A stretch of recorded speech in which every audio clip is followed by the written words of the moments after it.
দর্শক, সংস্কারের বেশ কিছু মৌলিক সুপারিশের বিষয়ে একমত হয়নি বিএনপি, সেসব তুলে ধরলাম। সংস্কারের যেসব সুপারিশে বিএনপির আংশিক একমত বা ভিন্নমত ছিল, সেগুলোর বিষয়ে ঐক্যমতে আসার লক্ষ্যে দলটির সঙ্গে আলোচনা করছে জাতীয় ঐক্যমত কমিশন। 3 দিনের আলোচনা শেষ হলেও সংবিধান, নির্বাচন ব্যবস্থা সংস্কার কমিশনের মৌলিক পরিবর্তনের বেশ কিছু সুপারিশের বিষয়ে বিএনপির সঙ্গে একমত হয়নি ঐক্যমত কমিশনের। বিএনপির স্থায়ী কমিটির সদস্য সালাউদ্দিন আহমেদ সাংবাদিকদের বলেছেন, 5টি সংস্কার কমিশনের প্রায় 694টি প্রস্তাবের মধ্যে বেশিরভাগের সঙ্গে একমত বিএনপি।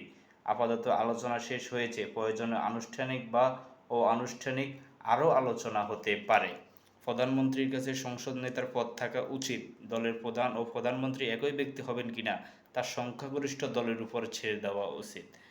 নির্বাচন কমিশনকে দায়বদ্ধ করার জন্য একটি প্রস্তাব করেছিল সংস্কার কমিশন। সেটি হলো, মেয়াদ পরবর্তী সময় ইসির বিরুদ্ধে কোনো অভিযোগ উঠলে তা তদন্ত ও ব্যবস্থা নেওয়ার সুপারিশ করার জন্য সংসদীয় কমিটিকে ক্ষমতা দেওয়া। এই প্রস্তাবের সঙ্গে বিএনপি একমত হয়নি। তারা মনে করে এটি বাস্তবায়িত হলে ইসির স্বাধীনতা হস্তক্ষেপ হবে। সংসদীয় আসন সীমানা নির্ধারণের আলাদা একটি কমিশন করার প্রস্তাবেও বিএনপি একমত হয়নি। এক ব্যক্তি একাধিক আসনে প্রার্থী হওয়ার বিধান বাতিল করতে বলেছিল কমিশন, তার সঙ্গেও একমত হয়নি বিএনপি। আন্তর্জাতিক অপরাধ ট্রাইব্যুনালে কেউ অভিযুক্ত হলেই তাকে নির্বাচনে অযোগ্য ঘোষণার প্রস্তাব করেছিল নির্বাচন সংস্কার কমিশন। এই সঙ্গেও একমত হয়নি বিএনপি। এ বিষয়ে সালাউদ্দিন আহমেদ বলেন, কেউ অভিযুক্ত হলেই তাকে দোষী সাব্যস্ত হয়েছে বলা যায় না। শুধু অভিযোগের ভিত্তিতে কেউ অযোগ্য করা যুক্তিসঙ্গত নয়। কেউ আদালতের রায়ে প্রাথমিকভাবে দোষী সাব্যস্ত হলে তাকে অযোগ্য ঘোষণা করা যায়। ঐক্যমত কমিশনের সঙ্গে আলোচনা শেষে সালাউদ্দিন আহমেদ সাংবাদিকদের বলেন, নির্বাচন ব্যবস্থা সংস্কার কমিশনের 243টি সুপারিশের মধ্যে তারা 141টিতে একমত হয়েছে। আংশিক একমত হয়েছে 14টিতে, মন্তব্যসহ ভিন্নমত দিয়েছে 64টিতে, আর একমত নন 24টিতে। সালাউদ্দিন আহমেদ বললেন, জনপ্রশাসন সংস্কার কমিশনের 208টি প্রস্তাবের মধ্যে 187টিতে তারা একমত হয়েছে। বিচার বিভাগ সংস্কার কমিশনের 89টি সুপারিশকে তারা গুরুত্বপূর্ণ হিসেবে চিহ্নিত করেছে। এর মধ্যে 62টিতে তারা একমত হয়েছে। দুদক সংস্কার কমিশনের 20টি সুপারিশের মধ্যে একটিতে তাদের আপত্তি আছে। সংবিধান সংস্কারের 131টি সুপারিশের বেশিরভাগের সঙ্গে তারা একমত হয়েছে। সংবিধান সংস্কারের যেখানে একমত নয় বিএনপি। সংবিধান সংস্কার কমিশন বলেছিল, তাদের সংস্কার প্রস্তাব তৈরির অন্যতম লক্ষ্য ছিল প্রধানমন্ত্রী, রাষ্ট্রপতি এবং রাষ্ট্রের 3টি বিভাগের আইনসভা, নির্বাহী বিভাগ ও বিচার বিভাগ মধ্যে ক্ষমতার ভারসাম্য আনা। এ সংক্রান্ত গুরুত্বপূর্ণ কিছু সুপারিশের সঙ্গে বিএনপি একমত হয়নি। ক্ষমতার ভারসাম্য আনতে নির্বাহী বিভাগ, আইনসভা ও বিচার বিভাগ, রাষ্ট্রের 3টি অঙ্গের প্রতিনিধিদের সমন্বয়ে একটি জাতীয় সাংবিধানিক কাউন্সিল এনসিসি গঠন করার প্রস্তাব ছিল।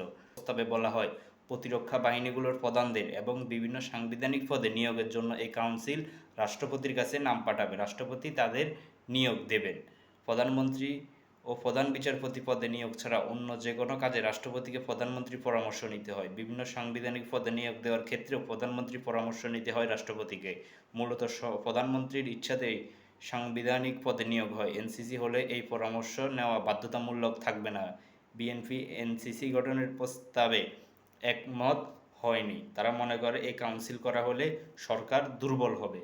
বিএনপি অবশ্য রাষ্ট্রপতির ক্ষমতা বাড়ানোর জন্য একটি আইন করার প্রস্তাব দিয়েছে, তবে সেই আইনে রাষ্ট্রপতিকে কী কী ক্ষমতা দেওয়া হবে তা তারা স্পষ্ট করেনি। দলটি বলছে, এই বিষয়ে পরবর্তী সংসদে আলোচনা করে তা ঠিক করা হবে। বিএনপি বলছে, প্রধানমন্ত্রী ও রাষ্ট্রপতির ক্ষমতার মধ্যে ভারসাম্য আনা তাদের অঙ্গীকার, তবে একই ব্যক্তি একাধারে প্রধানমন্ত্রী, দলীয় প্রধান ও সংসদ নেতা হতে পারবেন না।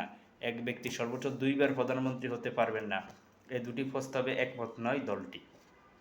এক ব্যক্তি মাঝখানে বিরতি দিয়ে সর্বোচ্চ 3বার প্রধানমন্ত্রী হতে পারবেন এমন একটি প্রস্তাব এলেও তা নিয়ে কোনো সিদ্ধান্ত হয়নি।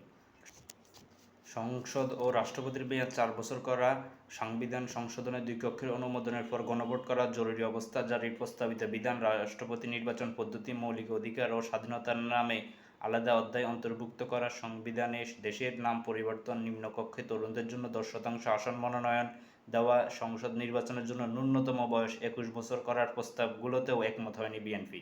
দ্বিকক্ষ বিশিষ্ট সংসদ ও নিম্নকক্ষে সংরক্ষিত নারী আসন 100টি করার প্রস্তাব এও বিএনপি একমত হলেও পদ্ধতি নিয়ে তাদের ভিন্ন মত রয়েছে।